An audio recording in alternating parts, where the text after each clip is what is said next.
పిల్లలను ఆయన ఎలా అత్యాచారం చేస్తారు అంటే ఆయనకు ఒక ఆయుధం ఉంది. ఆ ఆయుధం ఏంటంటే జ్యోతిష్యం.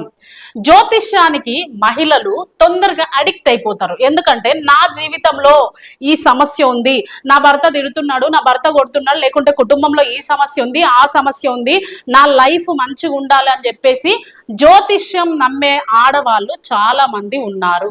ఈ జ్యోతిష్కంలో ఎంత కళ్ళు మూసుకుపోతాయి అంటే వాళ్ళు చెప్పింది చెప్పినట్టుగా మహిళలు కొంతమంది చేస్తూ ఉంటారు.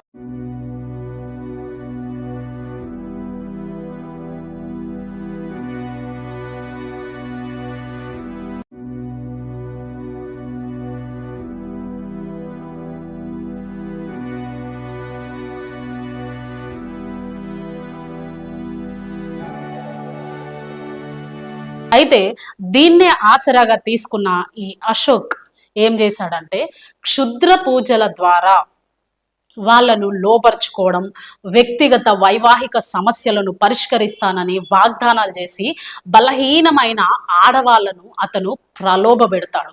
ఆ తర్వాత వారి నమ్మకాన్ని దుర్వినియోగం చేసి వారిని వశపరుచుకోవడానికి మత్తు మందులు ఇస్తాడు.